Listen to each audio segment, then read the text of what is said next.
اللہ والے کون ہوتے ہیں؟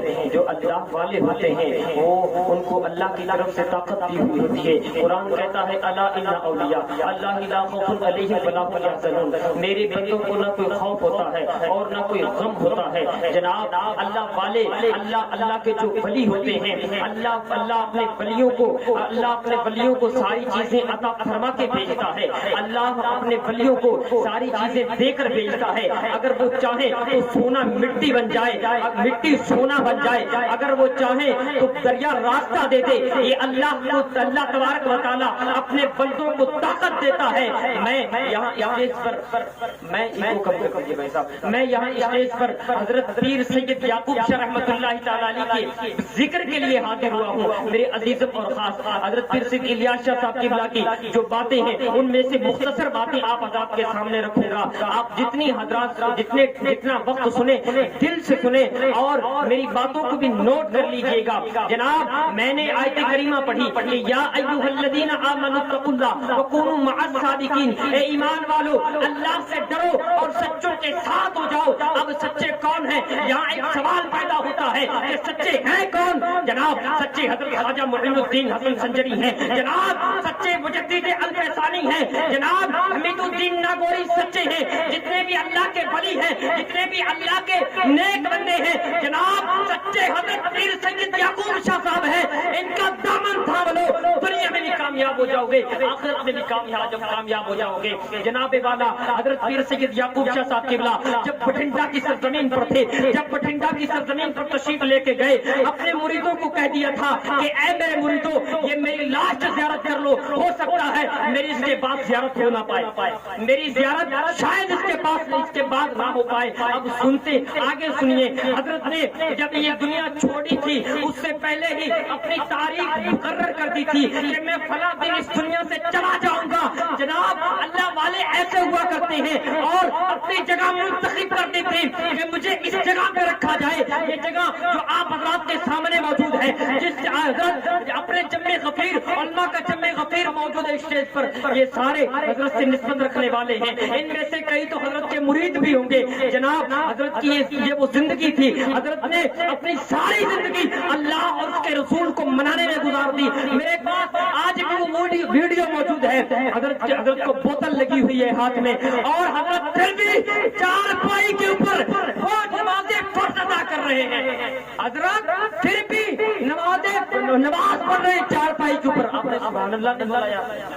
ہمارے اور آپ کے پیر کا ذکر ہو رہا ہے، ہمارے اور آپ کے پیر کا ذکر ہو رہا ہے۔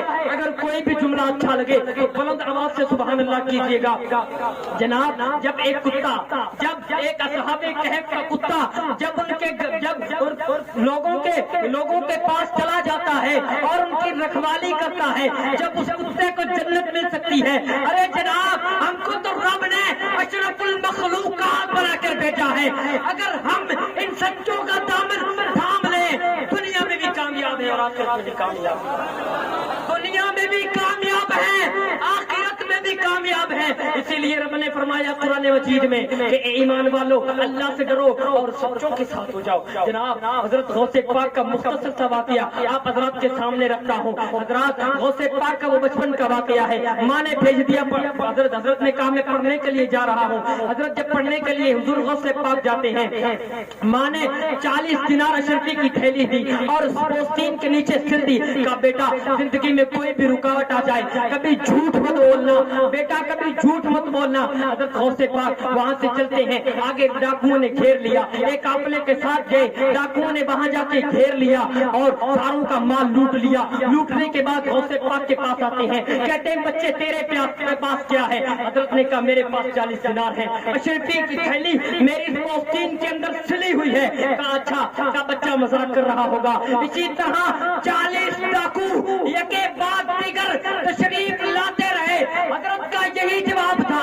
اب اس کے بعد ان کے سردار نے پوچھا کہ سب سے پتہ کر لیا ہے کس کے پاس کیا ہے؟ کہا پتہ کر لیا ہے، کس کے پاس کیا ہے؟ جناب جب یہ سب پتہ کیا کہ حضرت ایک بچہ ہے، وہ کہہ رہا ہے میرے پاس 40 دینار ہے۔ ہم نے سوچا وہ جھوٹ بول رہا ہے، ارے سردار نے کہا دربار میں لایا جائے، واللہ قسم نافی العباد مصلح البلاد، حضور سید الکونین حضور سید الکونین شیخ عبد القادر جیلانی اب بارگاہ میں آتے ہیں اور آ کر سردار پوچھتا ہے اے بچے تیرے پاس کیا ہے؟ جواب ملتا ہے او سردار سن لے میرے پاس 40 دینار ہیں۔ کہا اچھا کہاں ہے؟ کہاں ہے؟ کہا کہ میری پوستین میں سلے ہوئے ہیں۔ کہا میری پوستین کے اندر سلے ہوئے ہیں۔ کہا اچھا پوستین کے اندر سلے ہوئے ہیں۔ اپنے سرداروں کو نوکروں چاکروں کو حکم دیا اس کی پوستین کو نکالو۔ جب پوستین کو نکال کر دیکھا اس کے اندر 40 دینار موجود تھے جناب، 40 دینار موجود تھے۔ کہا بچہ جھوٹ کیوں نہیں بولا؟ کہا اے سردار اے ڈاکو سن، جب میں چلا تھا گھر سے، جب میں گھر سے چلا تھا ماں نے کہا تھا بیٹا کبھی جھوٹ مت بولنا، ماں نے کہا تھا بیٹا سے زندگی میں کوئی رکاوٹ بن جائے جھوٹ مت بولنا۔ ارے ڈاکو نے کہا، ارے ڈاکو نے اپنی قسمت پہ ہاتھ مارا۔ کہنے لگا میں نے بھی کل روزے افضل اللہ پاک سے وعدہ لیا تھا کہ میں جاؤں گا دنیا پہ تیری عبادت کروں گا، لیکن وہاں جا کے تو میں یہ کام کرنے لگ گیا۔ کہا ادھر آؤ بیٹے، کہا حضرت ادھر آؤ اور مجھے اپنے ہاتھ پر توبہ کروا لیجیے۔ جناب حضرت کے ہاتھ پر اس ڈاکو نے توبہ کی اور وہ 40 ڈاکوؤں نے بھی حضرت کی بارگاہ میں توبہ کی اور توبہ کی۔ اس کے بعد داخل اسلام ہو گئے، اسلام کے اندر داخل ہو گئے۔ یہ اللہ کی ولی ہوتے ہیں، آج ہم جس کی بارگاہ میں موجود ہیں اللہ، یہ بھی اللہ کے بہت نیک بندے برگزیدہ بندے تھے۔ آپ ان کی بارگاہ میں آئے، تن بھی تھاپو۔ وقت بڑا مختصر ملا ہے حضرت کی طرف سے، میں اپنی گفتگو کو یہیں ختم کرنا چاہتا ہوں۔ اللہ پاک کی بارگاہ میں دعا ہے اگر میری زبان سے کوئی جملہ غلط نکل گیا ہو تو اللہ پاک ہم سب کو معاف فرمائے اور سید یعقوب شاہ رحمۃ اللہ تعالی علیہ کے صدقے ہمارے تمام گناہوں کو معاف فرمائے۔ اللہ پاک میں 5 وقتانہ نمازی بنائے، آمین بجاہ النبی الامین وما علینا الا البلاغ المبین۔ خاک مجھ میں کمال رکھا ہے، مصطفیٰ نے سوال رکھا ہے، میری عیبوں پہ ڈال کے پردہ مجھ کو اچھوں میں ڈال رکھا ہے۔ السلام علیکم۔ ماشاء اللہ، سبحان اللہ۔